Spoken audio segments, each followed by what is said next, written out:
హరే కృష్ణ. నా పేరు హేమవర్ధిని. ఆంధ్రప్రదేశ్లో శ్రీకాకుళంలో పొన్నాడ దగ్గర ఇస్కాన్ ఉంది. ఆ ఇస్కాన్లో శ్యామ్ దాస్ ప్రభుజీ లీడర్షిప్లో ఉంది. నేను ఇప్పుడు భగవద్గీత 12th చాప్టర్ చెప్తాను. శ్రీమద్భగవద్గీత భక్తియోగః అథ 12ోऽధ్యాయः. అర్జున ఉవాచ ఏవం సతతయుక్తాయే భక్తాస్త్వాం పర్యుపాసతే ఏ చాప్యక్షరమవ్యక్తం తేషాం కే యోగవిత్తమాః. శ్రీభగవానువాచ మయ్యావేశ్య మనో ఏవాం నిత్యయుక్తా ఉపాసతే శ్రద్ధయా పరయోపేతాస్తే మే యుక్తతమా మతః. ఏ త్వక్షరమనిర్దేశ్యం అవ్యక్తం పర్యుపాసతే సర్వత్ర గమచింత్యం చ కూటస్థమచలం ధ్రువం సంనియమ్యేంద్రియగ్రామం సర్వత్ర సమబుద్ధయా ते प्राप्नुवन्ति मामेव सर्वभूतहिते रताः.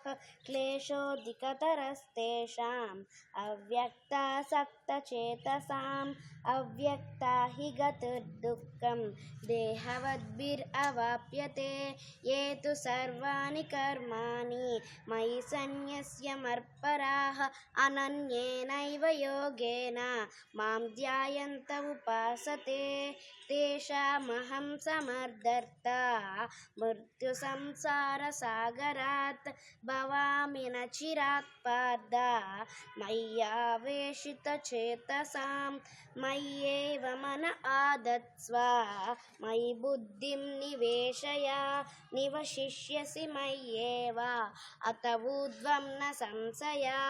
अधश्चित्तं समादातुं न शोचति न काङ्क्षति अभ्यासयोगेन ततो मामिच्छाप्तुं धनञ्जय.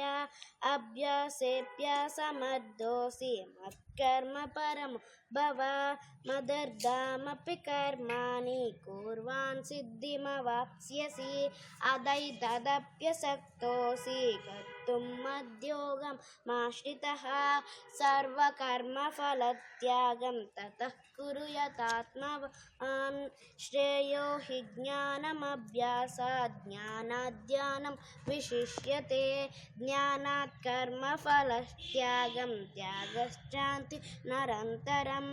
अद्वेष्ट सर्वभूतानां मैत्रः करुण एव च निर्ममो निरहङ्कारः समदुःखसुखक्षमी सन्तुष्ट सततं योगी यतात्मा दृढनिश्चया. मय्यार्पितमनो बुद्धिं यो मद्भक्तः स मे प्रियः. यस्मान्नो द्विजते लोको लोकान्नो द्विजते च यः. हर्षामर्षभयोद्वेगैर्मुक्तो यः स च मे प्रियः. अनपेक्षा शुचिर्दक्षः उदासीनो गताव्यदः सर्वारम्भपरित्यागी यो मद्भक्तः स मे प्रियः.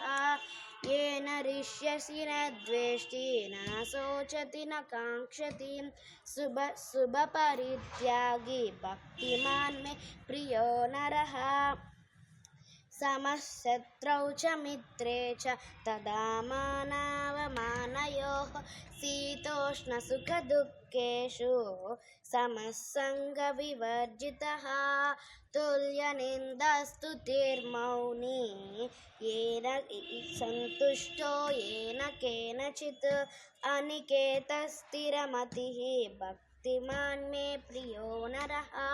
ये तु धर्म्यामृतमिदं यदोक्तं पर्युपासते श्रद्धानामर्परमा भक्तास्मेतीव मे प्रियः. इति श्रीमद्भगवद्गीतासु उपनिषत्सु ब्रह्मविद्यायां योगशास्त्रे श्रीकृष्णार्जुनसंवादे भक्तियोगनाम 12ोऽध्यायः. Hare Krishna. Please like, share and subscribe Hema's Lahris.